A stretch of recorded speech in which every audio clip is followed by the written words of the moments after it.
The lights of downtown Dallas shimmered like melted gold across the skyline. Inside the rooftop bar of the Hayes Tower, laughter and clinking glasses filled the air. At the center of it all sat Daniel Hayes, 36, a self-made tech millionaire whose company had just gone public. He was the kind of man people noticed confident, sharp, and always a few steps ahead. "Come on, Hayes," said Nate Brooks, Daniel's oldest friend and business rival, raising a glass of bourbon. "You can build an empire, but I still don't think you have the guts to risk something that isn't numbers on a spreadsheet." Daniel smirked. "I've risked plenty." Nate leaned forward, his grin turning mischievous. "Not in love, you haven't. You treat relationships like mergers, short, profitable, and predictable." The group around them laughed. Daniel didn't. "I just know what I want." "That's the problem," Nate replied. "You only want what fits your brand, perfect, polished, predictable. Tell you what." He swirled the ice in his glass. "Let's make it interesting." Daniel raised an eyebrow. "Go on." "I bet you wouldn't last 6 months married to someone completely unlike your world," Nate said. "No models, no CEOs, no influencers. Someone real, someone who wouldn't care about your money." Daniel chuckled, but Nate's challenge stuck in the air like a dare he couldn't ignore. "What's the prize?" Daniel asked finally. Nate's grin widened. $1 million, winner takes all. Daniel leaned back amused. "So I find an unlikely woman, marry her, and stay married for 6 months. That's it." "That's it," Nate said. "But here's the catch, you can't tell her. It's a bet." The table erupted with laughter, but Daniel didn't flinch. His pride had already taken the bait. "Fine," Daniel said, raising his glass. "You've got yourself a deal." The sound of their glasses clinking sealed more than just a wager. It sealed a storm Daniel had no idea was coming. A week later, fate or irony stepped in. Daniel's company sponsored a tech fair at Southern Methodist University, showcasing robotics innovations from local inventors. That's where he saw her. Lila Carter, 33, a mechanical engineer running a small workshop on the outskirts of town. Her booth wasn't flashy. No digital banners, no sleek presentation, just metal parts, blueprints, and a half-finished exoskeleton arm designed to help stroke patients regain movement. Her hair was tied back in a messy braid, her jeans stained with grease, but her eyes, focused and alive, were impossible to look away from.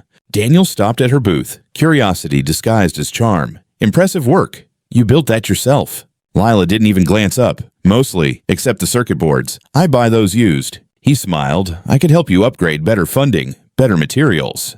That got her attention. She looked at him, then her expression sharp. "I don't take money from people who see projects as investments." Daniel blinked. "That's not what I—" "Yes, it is," she said calmly. "You're not here because you care. You're here because you think you can fix something with a check."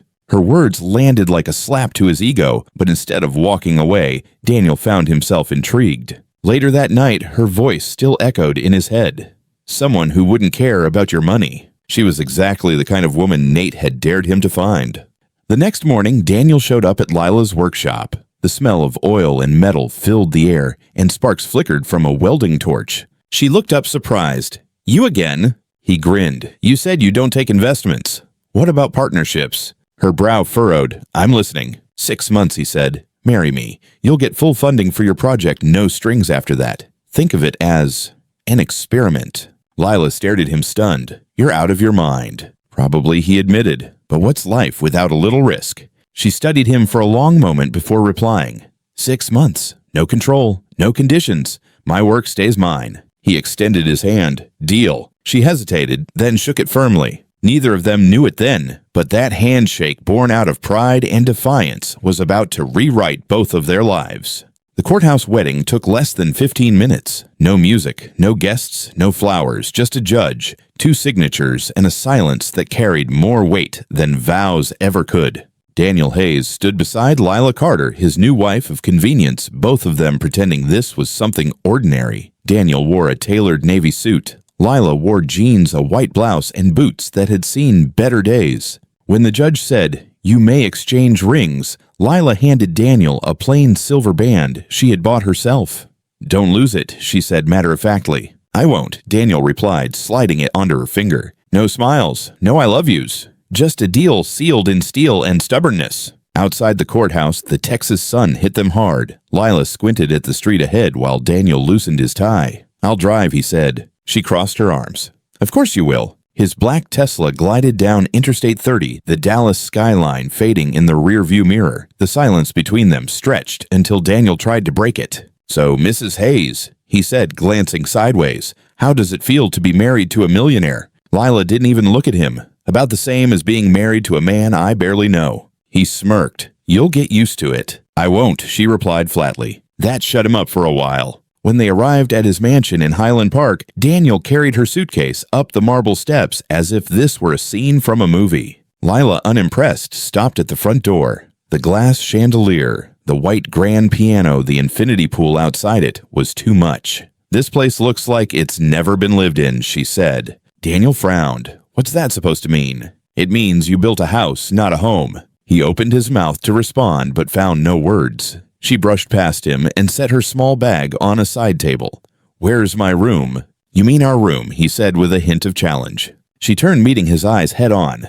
"No, I mean my room." Daniel blinked, then forced a smile. "You really don't waste time drawing lines, do you?" "Boundaries keep things clear," she said. "You should try it sometime." That night, he watched her through the reflection in the glass wall separating the living room from the pool. Lila sat on the couch sketching designs in a notebook, ignoring the city lights beyond. She looked completely out of place, and yet somehow completely at ease. He couldn't help asking, "Do you ever stop working?" She looked up. "Do you?" He chuckled. "Touché." She closed the notebook. "Look, Daniel, I agreed to this because I need the funding for my exoskeleton project, and you need." He tilted his head. "What do I need?" She smirked. "Something to prove. Men like you always do." That one landed deep.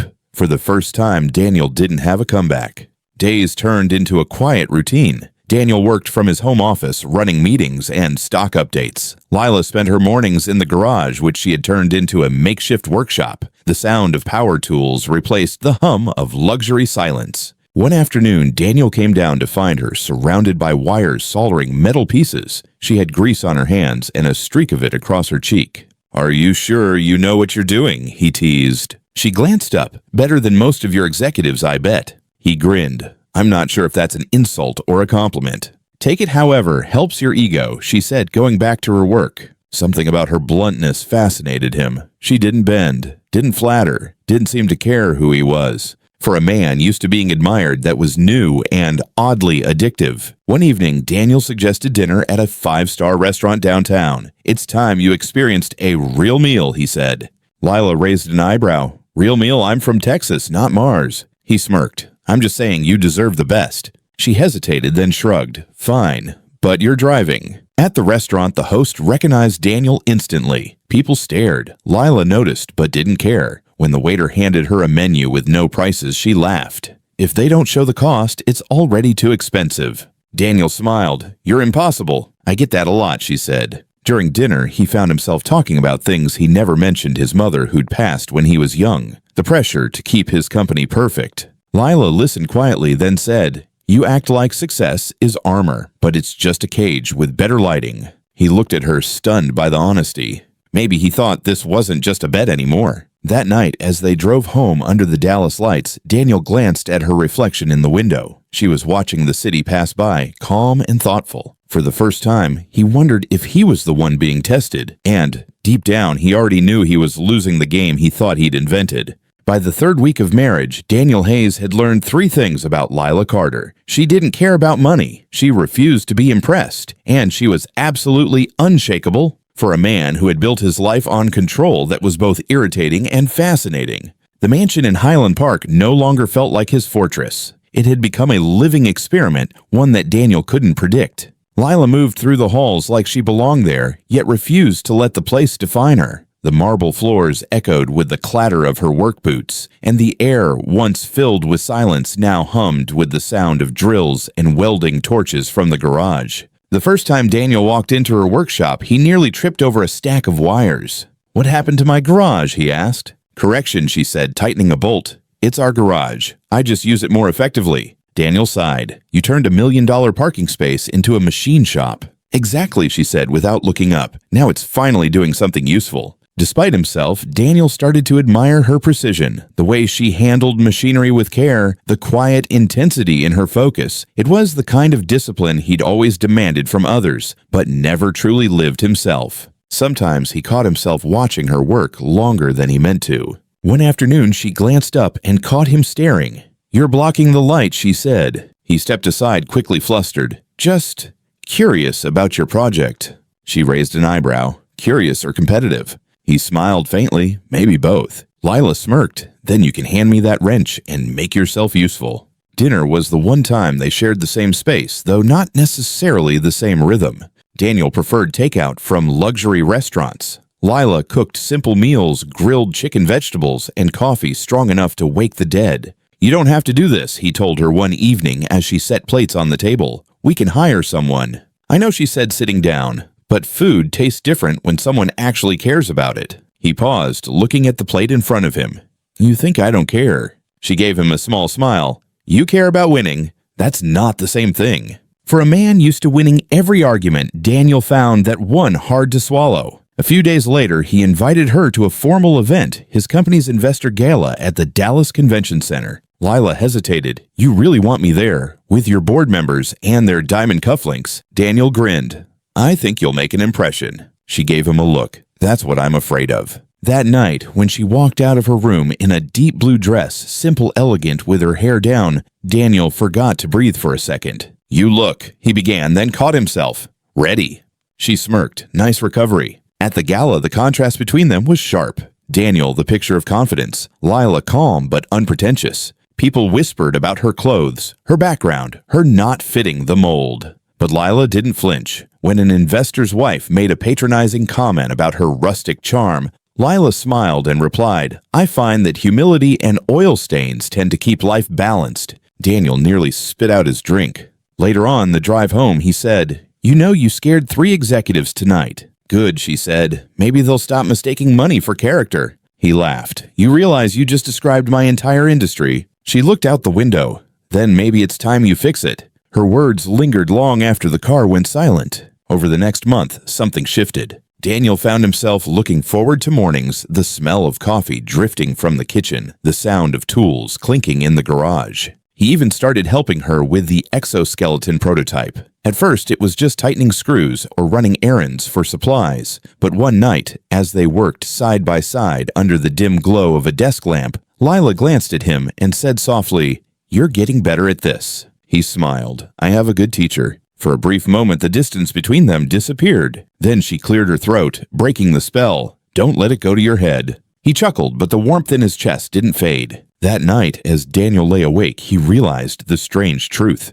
He wasn't thinking about the bed anymore. He was thinking about her stubbornness, her strength, her refusal to bend. And for the first time in his life, he wondered what winning actually meant. By the start of the 3rd month, the lines between experiment and emotion had begun to blur. Daniel Hayes had planned this marriage like a game. Every move calculated, every outcome predictable. But nothing about Lila Carter followed his rules. She didn't just live in his house, she transformed it. The once silent mansion now smelled like solder coffee and sometimes burnt circuits. The expensive rugs were rolled up to make space for cables and half-assembled parts. And strangely, Daniel didn't mind. One morning, Daniel came down to the kitchen wearing his usual pressed shirt and tie. Lila was already there, hunched over a small circuit board beside her mug of black coffee. He frowned. "Are you working at my breakfast table again?" She didn't look up. "Technically, it's our table, but sure, go ahead and have your board meeting here too." He poured himself coffee, shaking his head. "You're unbelievable." "I've been told," she said, still focused on the board. When he sat down, she glanced up for the first time. "You know you look more relaxed lately. Less CEO, more human." Daniel smirked. "Don't tell anyone. It might ruin my reputation." "Your secret's safe with me," she said, smiling faintly. Something about that small smile made the room feel different, lighter, realer. That afternoon, Daniel surprised her with a box. She opened it to find a brand new microprocessor set top of the line worth thousands. "Daniel, this is a gift," he said simply, "for your project." She frowned slightly. "You didn't have to do that." "I wanted to," he replied. "Consider it support." "Support or control?" she asked, raising an eyebrow. Daniel blinked. "What's that supposed to mean?" "It means every time someone like you gives, they expect something back. Influence, gratitude, ownership." Her tone was calm, but her words stung. "That's not fair," he said quietly. "It's not supposed to be," she answered. "It's just true." Lila handed the box back to him. "If I ever need your help, I'll ask. Until then, I'll make do with what I've got." Daniel stood there speechless, the expensive box feeling heavier in his hands than it should have. Later that evening, he found her sitting on the back patio, watching the sunset paint the sky in gold and pink. He joined her, silently setting the box down between them. "You know," he said after a while, "I'm not used to being told no." Lila smiled faintly. "That's exactly why you need to hear it." He looked at her, half amused, half frustrated. "You're really something, Lila." "I know," she said, "and so are you when you're not trying to prove it." They sat in silence for a long time, the kind of quiet that says more than words ever could. A few days later, Lila invited him to visit her old workshop downtown, the one she'd left behind when she moved into his mansion. The building was small industrial tucked between warehouses. Dusty sunlight filtered through cracked windows. "This is where I started," she said, "where I learned that sometimes the hardest work isn't fixing machines, it's fixing people's assumptions." Daniel looked around, noticing faded photos on the wall, Lila and a small team of engineers smiling with solder-stained hands. "You built all this on your own?" he asked softly. "Not entirely," she said. "I had a team once. We were developing a robotic glove for stroke patients, but funding got cut after a corporate buyout." He nodded. "I've seen that happen. Ruthless business, huh?"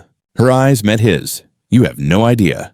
There was something in her tone, an edge he couldn't quite name, but he let it go. In the following weeks, Daniel tried to pull her closer into his world. He arranged meetings with investors, hoping to help her expand her project, but every time Lila refused. "You don't get it," she told him. "I don't want to build something for profit. I want to build something that matters." Daniel sighed. "You can do both." "Not in your world," she said. "In your world, people matter until money's on the table." Her words hit harder than she realized. One night, a storm swept through Dallas. Lightning flashed across the windows, and the power flickered off for a moment. Lila was in the garage, frantically working to save her prototype from short-circuiting. Daniel rushed in soaked from the rain after checking the backup generator. "Turn it off, it's dangerous," he shouted. "I can't," she yelled back. "If the circuits flood, I'll lose everything." He ran toward her, unplugged the system, and pulled her away, just as a spark flew from the board. They both stumbled back, hearts pounding. For a moment, they just stood there, faces inches apart, the storm raging behind them.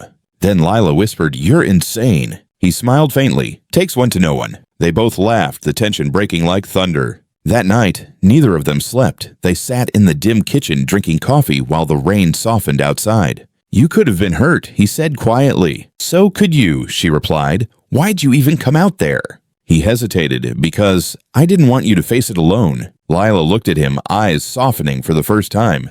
Daniel Hayes, the man who doesn't do messy emotions, just admitted something real. He chuckled. "Don't tell anyone, it might ruin my image." She smiled. "Maybe that's exactly what you need." As the rain faded and dawn crept over Dallas, Daniel realized something profound. He didn't just admire Lila's courage or her fire. He needed it. For the first time, the man who thought he had everything was beginning to understand how little he truly owned. And deep down, he knew his heart was no longer part of the bet. The storm had passed, but something had changed between them. The silence that followed wasn't cold anymore. It was heavy with the kind of tension that came when two people began to see each other clearly. Daniel Hayes still didn't understand what was happening to him. He'd built his career on logic, on clean numbers and predictable outcomes. But lately, nothing about Lila Carter made sense. She frustrated him, challenged him, and somehow made him feel alive. He tried to return to his old rhythm meetings, mergers, phone calls, but even in the middle of a board presentation, his mind would drift to the garage downstairs where Lila was probably welding or sketching blueprints with that same focused expression he couldn't get out of his head. It scared him how much space she took up in his thoughts. One afternoon, Daniel came home early, exhausted from a day of negotiation. He walked into the garage only to find smoke and the faint smell of burnt plastic. "Lila," he called. She was crouched beside a workbench, her eyes wide with frustration. The exoskeleton prototype lay in pieces on the floor, its circuits fried, wires tangled. "What happened?" Daniel asked, stepping closer. "I pushed the power output too high," she muttered. "My fault. Again." He knelt beside her. "Can it be fixed?" "Not without replacing the processor, and I can't afford that kind of part twice." He hesitated, then said, "Let me help." Lila looked up sharply. "No." "Lila." I said, "No, Daniel." She stood crossing her arms. "This isn't your problem." He frowned. "It's not about money. It's about getting your work back on track." She laughed bitterly. "You really don't see it, do you? You think everything can be fixed by writing a check." He blinked. "That's not fair. I'm just trying to control it," she cut in. You're trying to control everything, including me." Her words hit him harder than he expected. "That's not true," he said quietly. She stepped closer, her tone soft but fierce. "Yes, it is. You build companies, you buy influence, you win deals. You treat people like extensions of your plans. But not everything works like that. Some things can't be owned." He met her gaze, anger and confusion twisting inside him. "You think I don't care about what you're doing?" "I think you don't know how to care," she said, her voice steady, not without expecting something in return. The words hung between them like a mirror, and Daniel didn't like the reflection staring back. That night, he couldn't sleep. He walked through the dark, empty halls of his mansion, each polished surface reflecting his own face. Cold, sharp, successful. But beneath that, for the first time, he saw the cracks. He remembered the look on Lila's face when she said, "You don't know how to care." Maybe she was right. He'd spent years convincing himself that power equaled respect, that success could buy meaning. But what had it given him? A house that echoed when he walked. A life built on transactions, not connections. He found himself standing at the edge of the pool, staring at the rippling reflection of city lights on the water. For the first time in years, Daniel felt something close to shame. The next morning, Lila came downstairs to find Daniel already in the garage. He was wearing a plain t-shirt and jeans, no suit, no tie, and was carefully cleaning the burned pieces of her machine. "What are you doing?" she asked, surprised. He looked up, his face smeared with grease. "Learning." She tilted her head. "Learning what?" "How to build something without buying it," he said simply. For the first time, Lila didn't have a quick comeback. She walked over and handed him a wrench. "Then start by not breaking anything else." He laughed softly. "I'll do my best." They worked side by side all morning, the silence between them replaced by the steady hum of effort. Every now and then their hands brushed accidentally, sending a spark neither dared to mention. That evening, Lila stood by the garage door, watching Daniel struggle with a stubborn screw. "You're terrible at this," she said, amused. He grinned. "You think." Completely hopeless. He finally tightened the screw and looked up at her. "Maybe. But at least I'm trying." Her smile faded slightly as she met his eyes. "That's new for you." Daniel nodded. "Yeah, it is." For a moment, time slowed. The sound of cicadas outside, the scent of oil and metal, the faint warmth between them, it all felt like a world apart from the one he'd always known. Then Lila stepped back, breaking the moment. "Don't get too comfortable, Mr. Hayes. You're still not getting a promotion." He laughed, but as she walked away, he realized something had shifted. He wasn't chasing her approval anymore. He just wanted to understand her, really understand. And maybe in doing so, he could finally start to understand himself. That night, as he sat by the half-repaired prototype, Daniel whispered under his breath, "You build machines for people. I build machines for profit." He paused, staring at the dim glow of the desk lamp. Maybe it's time that changed. By the time spring painted Dallas in warm light, the walls around Daniel Hayes had started to crumble. He didn't just tolerate Lila Carter anymore, he admired her. He caught himself looking for excuses to be near her, lingering by the garage door just to watch her work. And when she smiled, really smiled, something inside him softened in a way he couldn't explain. It was dangerous, though, this new feeling, because for the first time the game didn't feel like a game anymore. One Friday evening, after weeks of rebuilding her damaged prototype, Lila finally announced, "It's ready." They stood side by side in the garage, surrounded by part-soldering tools and half-empty coffee cups. Daniel watched as she slipped the robotic exoskeleton arm over her forearm, the metal plates glimmering under the workshop light. When she powered it on, the machine moved slowly, smoothly, perfectly. "It works," she whispered, her voice trembling with quiet pride. Daniel grinned. "Lila, that's incredible." But before he could say more, she stepped back and took a deep breath, her expression suddenly distant. "I couldn't have done it without this place," she said softly, "even if it's temporary." He frowned. "Temporary? Our agreement," she reminded him. 6 months, remember? Daniel's stomach tightened. He'd almost forgotten the bet, the contract, the lie that started it all. He forced a smile. Right, 6 months. But inside, guilt was beginning to gnaw at him. Over the next few days, something about Lila changed. She was quieter, more thoughtful. The confident spark he loved in her seemed dimmer. One evening, he found her sitting alone in the living room, staring at a photograph in her hand. Daniel sat down across from her. "You okay?" She didn't look up. "Do you ever wonder how people end up where they are?" He hesitated. "All the time." She finally looked at him, eyes darker than usual. "Then tell me something, Daniel." "Do you remember every company you've bought out?" The question caught him off guard. Most of them, yeah. Why? She held up the photo. It showed a group of young engineers smiling in front of a small workshop. A faded logo read Synaptic Robotics. Daniel's chest tightened. The name sounded familiar. Synaptic Robotics, he said slowly. "That was 5 years ago, right? My company acquired them." Lila nodded. "You didn't just acquire them. You shut them down." He stared at her. "What are you talking about?" "My brother Mark," she said, her voice breaking slightly. "He worked there. He was part of that team." Daniel's pulse quickened. "Lila." He believed in what they were building. She continued, her eyes fixed on him. "Robotic prosthetics for wounded veterans. They just needed funding to finish the prototype. But your company bought them out, took their patents, and dissolved everything. You called it a strategic move." He swallowed hard, the words catching in his throat. That wasn't personal. It was business. Her eyes glistened with unshed tears. It was personal to him. The air between them went still. "What happened to your brother Daniel?" asked quietly. Lila's voice trembled. "He tried to start over. He couldn't. He'd poured his whole life into that project. A year later, he took his own life." Daniel froze. The sound of her words hit him like a punch. He looked at her, really looked at her, and everything he thought he understood about her unraveled. "You knew," he whispered. "You knew who I was when you married me." Lila nodded, her expression calm but cold. "I did." Daniel's breath caught. So this was all what revenge. "Not revenge," she said softly.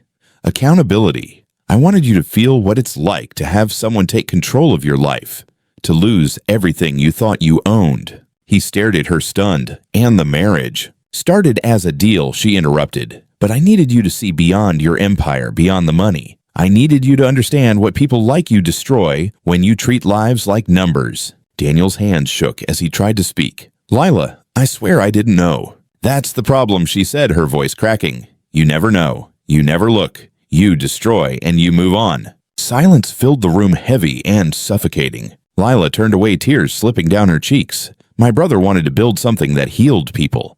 You took that from him. So I thought maybe I could take something from you, your certainty, your control. Maybe then you'd finally see." Daniel felt hollow. Every word she said stripped away a piece of the image he'd built of himself. "I'm sorry," he said, his voice barely a whisper. "God, Lila, I'm so sorry." She didn't respond. Instead, she stood, placed the photograph on the coffee table, and said quietly, "For what it's worth, I didn't expect you to change. But maybe somewhere along the way, I started to hope you would." Then she walked out, leaving Daniel alone in the quiet echo of his own guilt. That night, for the first time in years, Daniel Hayes didn't think about profits or projects. He thought about a man named Mark Carter and the sister who had built a wall of steel around her heart, only for him to break it again. And for the first time, he wasn't sure if redemption was something he could ever earn. The morning after Lila's revelation, the mansion in Highland Park felt like a tomb. The air that once buzzed with the hum of machines and late-night laughter was now painfully still. Daniel Hayes walked through the halls quietly, the sound of his own footsteps, the only thing that answered him. Lila hadn't left, at least not physically, but emotionally she was gone. She moved through the house like a ghost, speaking only when necessary, sleeping in her own room again, keeping her distance with the precision of someone who had made peace with her decision. And Daniel couldn't blame her. He tried to work. He tried to bury himself in emails and board meetings, in the endless stream of numbers that used to comfort him. But nothing worked. Every time he closed his eyes, he saw her face from the night before. The quiet anger, the tears she had tried to hide the moment he realized the bet that started this had turned into a confession of everything wrong with his life. For the first time in years, Daniel Hayes didn't want to win. He wanted forgiveness. But Lila wasn't giving him that. Not yet. Maybe not ever. A week passed before she spoke more than a sentence to him. He found her in the garage one evening, hunched over the prototype again. Her movements were precise, mechanical, but her eyes looked tired. He stood in the doorway for a long time before saying, "You haven't eaten." She didn't look up. "Not hungry." "You need a break," he said gently. Lila's wrench clattered against the table. "Daniel, please, don't act like you care now." Her words stung, but he stayed where he was. "I do care. I didn't before, and that's on me. But I do now." She looked at him, then eyes sharp. "You think that changes anything? You think realizing it now erases what happened to my brother, to me?" "No," he admitted quietly. "It doesn't. But I want to be better than the man who caused it." Lila stared at him for a moment, then shook her head. "That's not my responsibility, Daniel. You don't get to use me as your redemption arc." He swallowed hard. "I know." "Then let me work," she said flatly. So he did. He stepped back, letting the silence settle again. That night, Daniel sat by the pool, the city lights reflecting off the water. For years, that view had been a symbol of everything he'd built: success, luxury, control.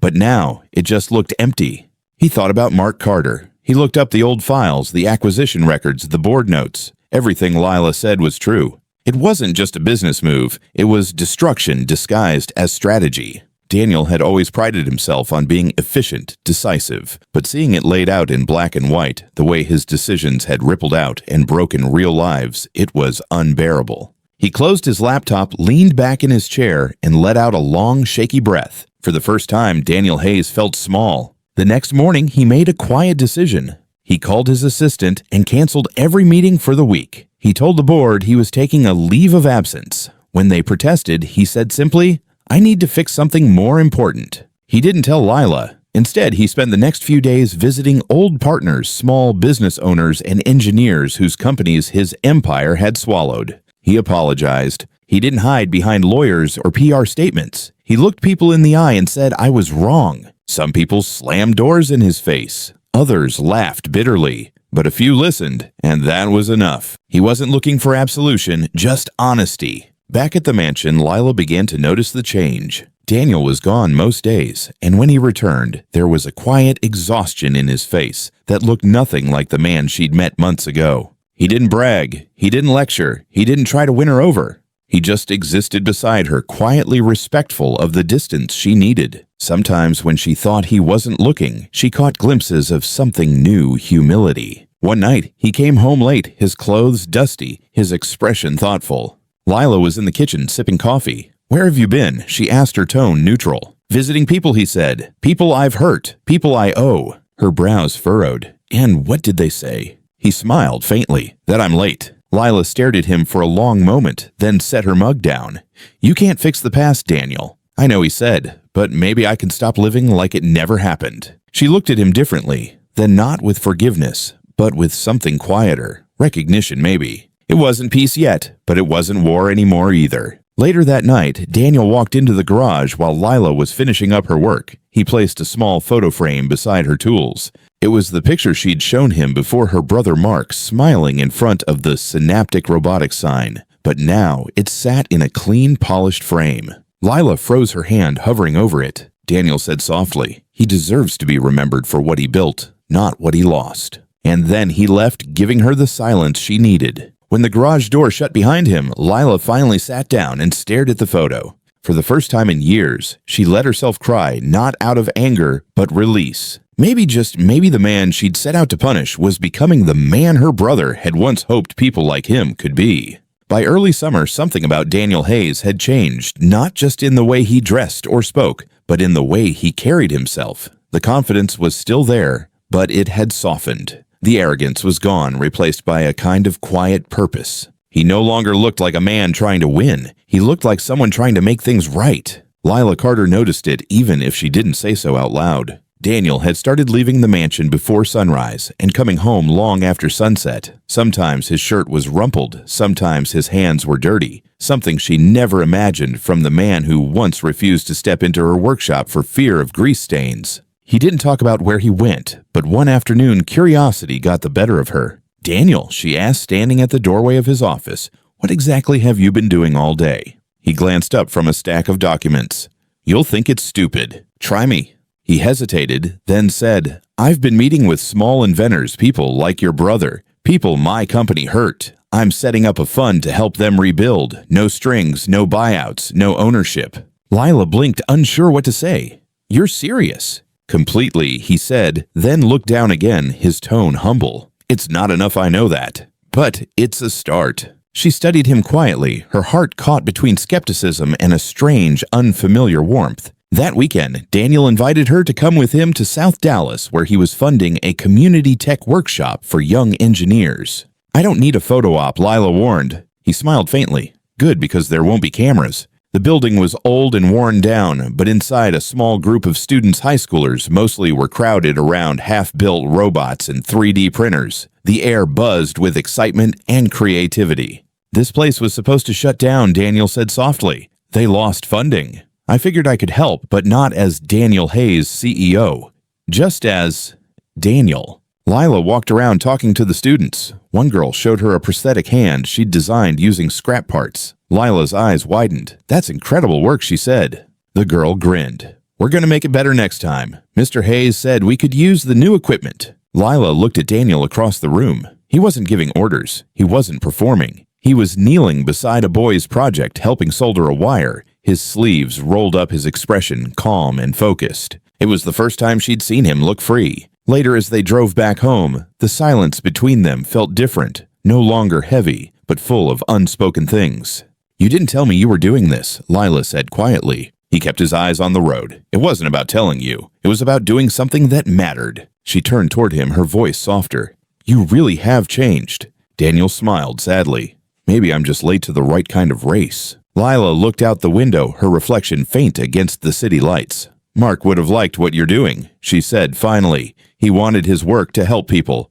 You're doing that now." He swallowed hard, gripping the steering wheel a little tighter. "Then maybe I'm finally doing something that would have made him proud." That night, Lila couldn't sleep. She walked into the garage where Daniel's jacket still hung over a chair. On his work table lay an envelope labeled Synaptic Restoration Fund, the name of her brother's old company. Inside were plans, budgets, and a letter signed only with 3 words, "For what was lost." She closed her eyes, feeling tears sting behind her lids. For the first time since her brother's death, she didn't feel the weight of revenge. She felt release. The next morning, when Daniel came down for coffee, she was waiting at the kitchen table. "You're really something you know," that she said softly. He looked at her, half smiling. "Depends on the day." "No," she said. "I mean it. What you're doing, it matters." He met her gaze, cautious but hopeful. "Does that mean you forgive me?" Lila hesitated. "Not yet. But maybe I'm starting to believe you deserve it." Daniel exhaled a small smile, tugging at his lips.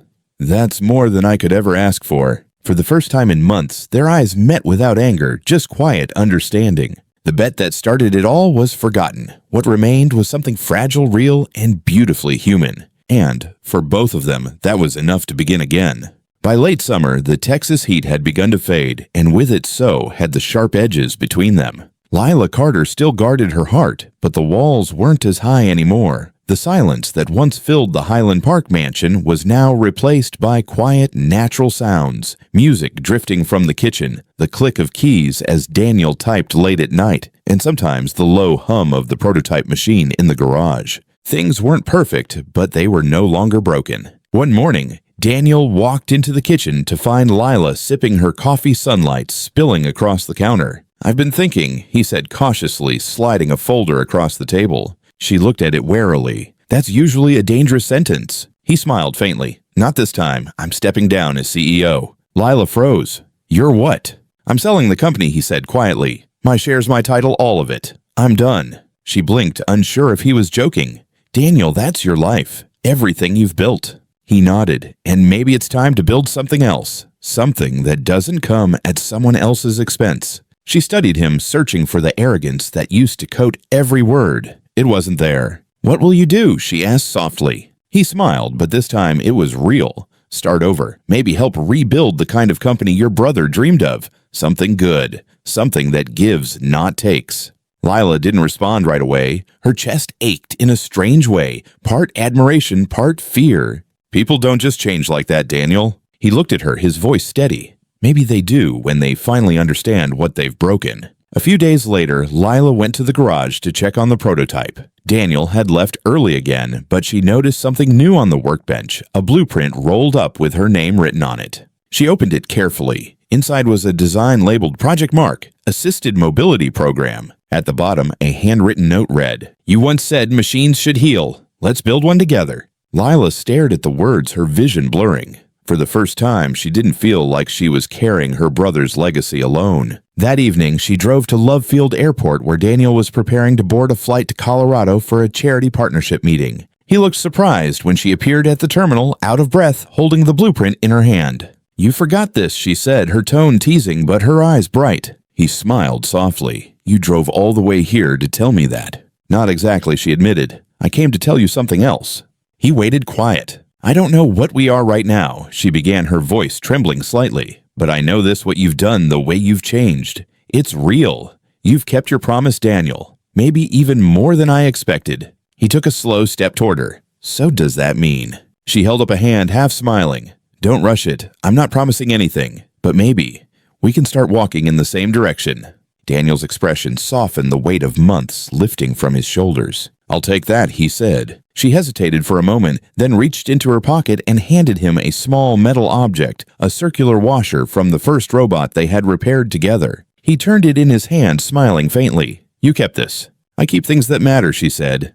And, Daniel, you matter. For a long moment, they just stood there. No grand declarations, no cinematic music, just the quiet hum of an airport and two people finally learning how to breathe again. When the flight announcement echoed overhead, Daniel picked up his bag but didn't move. Lila nodded toward the gate. Go. The world needs you more than I do right now. He smiled, his voice low. The world can wait. This, he gestured between them, this can't. Lila felt tears prick her eyes as she whispered, then come back. He grinned. Count on it. As he walked toward the gate, Lila stood watching him disappear into the crowd. For the first time in years, she didn't feel haunted by the past. She felt hope, small, fragile, but alive. And for both of them, that was enough to begin something new. Autumn came early to Dallas, brushing gold across the trees that lined the quiet streets of Highland Park. It had been 3 months since Daniel left for Colorado. In that time, the world had changed for both of them. Lila Carter's days were still filled with design sketches, code, and long hours in the garage, but now she wasn't building alone. The Project Mark Foundation, launched by Daniel in her brother's name, was expanding faster than she could have imagined. Every week she received letters and emails from veterans who'd been fitted with the prosthetics her designs helped create. Some wrote about being able to hold their children again. Some wrote about walking unassisted for the first time in years. It was everything her brother had dreamed of. And somehow, it was everything she had needed too. One Friday afternoon, as the last rays of sunlight hit the window, she heard the sound of a car pulling into the driveway. When she stepped outside, she froze. Daniel was there, leaner tanned from the Colorado sun, and carrying a worn leather bag slung over his shoulder. He looked at her the same way he had that night in the airport, steady, hopeful, unsure. Hey, he said simply. Hey, she replied, her heart stuttering in a way she hadn't felt in months. He walked toward her slowly. You built a whole company while I was gone. You built a movement, she said, smiling faintly. Guess we both had some catching up to do. Daniel nodded. How's the prototype working? Lila gestured for him to follow her into the garage. The old workbench had been transformed a clean, efficient lab full of parts, designs, and a new model of the exoskeleton arm sitting proudly in the center. This version's lighter, she explained. Better range of motion. And more affordable. We're partnering with clinics across the state. Daniel ran his fingers gently across the metal.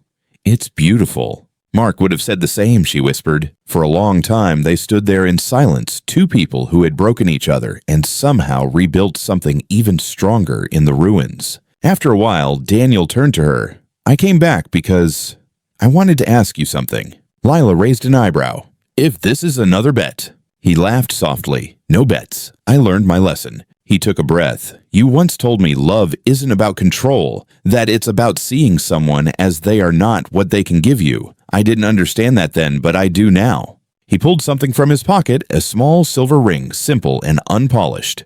So I'm asking, not as the man who married you for the wrong reasons, but as the one who finally knows what love really means. Lila Carter, will you marry me again? For real this time? Lila stared at him, her throat tight. You're impossible.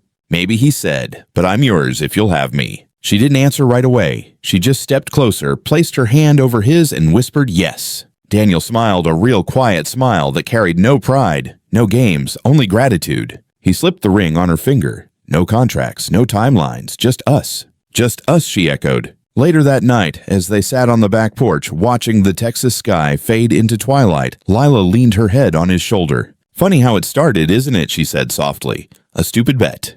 Daniel nodded, and ended with the only win that ever mattered. They sat in silence for a while, the cicadas humming softly around them. Lila smiled. So what do you think love really means, Daniel Hayes? He looked at her for a long time before answering. It means losing everything you thought you wanted just to find the one thing you can't live without. As the stars blinked to life overhead, their laughter carried through the night. Two souls finally at peace, bound not by guilt or pride, but by the quiet, steady truth of redemption. And in that moment, both of them knew love wasn't a prize or a game. It was grace earned through pain shaped by growth and made real through forgiveness. If this story touched your heart, let us know where you're listening from in the comments. And don't forget to subscribe for more stories of love, redemption, and second chances.